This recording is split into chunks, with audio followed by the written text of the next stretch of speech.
Pengertian APBD. Anggaran pendapatan dan belanja atau APBD diartikan sebagai suatu daftar sistematis tentang pendapatan dan pengeluaran pemerintah daerah. APBD ditetapkan oleh Dewan Perwakilan Rakyat yang dipilih melalui peraturan daerah. B. Fungsi APBD. APBD mempunyai 3 fungsi, yaitu fungsi alokasi yang lebih tepat dilakukan oleh pemerintah daerah, fungsi distribusi, dan fungsi stabilisasi yang lebih tepat dilakukan oleh pemerintah pusat. C. Tujuan APBD, yaitu sebagai pedoman penerimaan dan pengeluaran keuangan bagi pemerintah daerah dalam melaksanakan pembangunan daerah. Assalamualaikum warahmatullahi wabarakatuh. Nama saya Rafa Akiliasa dari kelas 11 IPS 3. Sumber-sumber penerimaan APBD menurut Peraturan Menteri Dalam Negeri Nomor 21 Tahun 2011 tentang perubahan atas Peraturan Menteri Dalam Negeri Nomor 13 Tahun 2006 meliputi sebagai berikut. Yang pertama ada kelompok pendapatan asli daerah. Kelompok pendapatan asli daerah meliputi pajak daerah, retribusi daerah, hasil pengelolaan kekayaan daerah yang dipisahkan, dan pendapatan asli daerah yang sah. Yang kedua ada jenis pajak daerah dan retribusi daerah. Jika dirinci menurut objek pendapatannya adalah sesuai dengan Undang-Undang tentang Pajak Daerah dan Retribusi Daerah. Yang ketiga ada jenis hasil pengelolaan kekayaan daerah yang dipisahkan.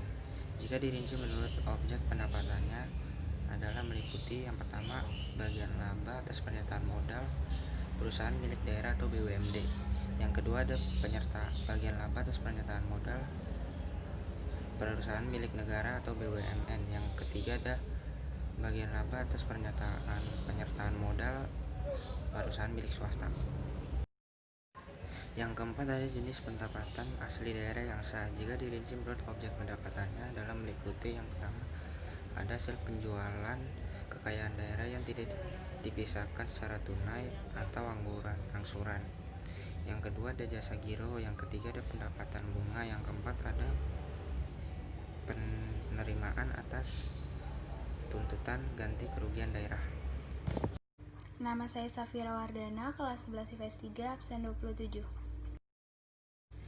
4. Jenis-jenis belanja daerah. Pengeluaran pemerintah daerah menurut Peraturan Menteri Dalam Negeri Nomor 59 Tahun 2007 tentang pedoman pengelolaan keuangan daerah secara umum dibedakan menjadi 2, yaitu belanja menurut urusan wajib dan belanja menurut urusan pilihan.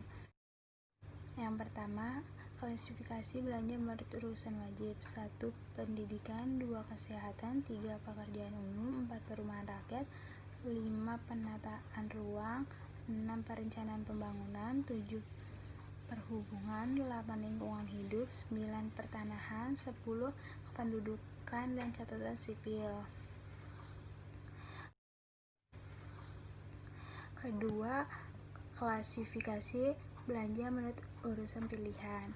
Yang 1. Kelautan dan perikanan, 2.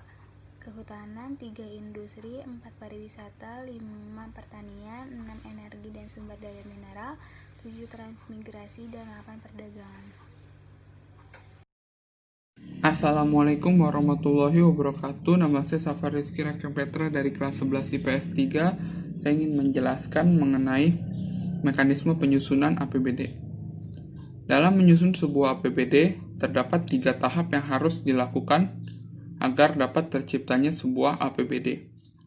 Tahap yang pertama adalah pemerintah daerah harus menyusun RAPBD. RAPBD adalah rancangan anggaran pendapatan dan belanja daerah. Jadi, dalam menyusun sebuah rancangan RAPBD, mereka menyusun rancangan tersebut berdasarkan pendapatan dan belanja mereka selama 1 tahun. Hal itu menjadi acuan mereka dalam menyusun RAPBD. Langkah kedua adalah setelah disusun, mereka akan menyerahkan rancangan anggaran dan pendapatan belanja mereka kepada DPRD untuk dibahas bersama, dan jika dapat disetujui maka akan disahkan menjadi sebuah APBD.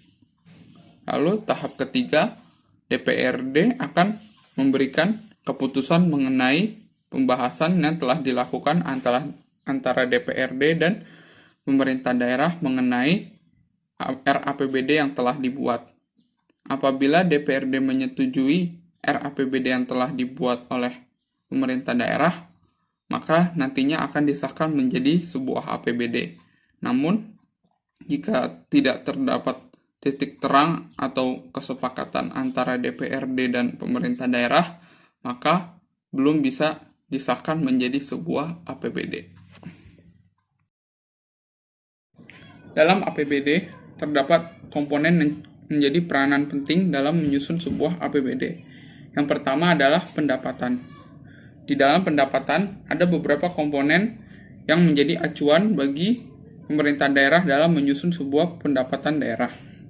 Yang pertama adalah pendapatan asli daerah. Yang kedua adalah pendapatan dari hasil pajak daerah seperti PBB, cukai, pajak penghasilan, dan lain-lain. Yang ketiga adalah retribusi daerah. Yang keempat adalah hasil dari pengolahan kekayaan daerah yang dipisahkan. Yang kelima adalah pendapatan daerah lain-lain. Yang keenam ada dana perimbangan. Yang ketujuh adalah dana bagi hasil. Yang kedelapan ada dana alokasi khusus. Yang kesembilan ada dana atau pendapatan lain-lain. Dan yang terakhir ada pendapatan dari dana hibah. Selain pendapatan, terdapat juga pengeluaran. Dalam pengeluaran, terdapat beberapa komponen yang menjadi acuan bagi sebuah pemerintah daerah dalam melakukan pengeluaran. Yang pertama adalah belanja langsung dan tidak langsung. Yang kedua ada belanja pegawai. Yang ketiga adalah belanja bunga. Yang keempat ada belanja subsidi. Kelima ada dana hibah. Yang keenam adalah bantuan sosial. Yang ketujuh adalah bantuan keuangan kepada pemerintah daerah lain seperti pemerintah provinsi serta kabupaten dan kota. Yang kedelapan adalah belanja barang dan jasa. Kesembilan adalah belanja modal. Dan yang terakhir adalah belanja pembiayaan. Kondisi sebuah APBD amat bergantung pada kondisi APBD tersebut, apakah dia defisit atau surplus. Jika APBD mengalami defisit, maka pemerintah wajib membayarkan kekurangan defisit tersebut. Sedangkan jika APBD surplus, maka nilai lebih surplus itu akan diterima kembali oleh pemerintah. Sekian, bila ada kesalahan mohon dimaafkan. Terima kasih.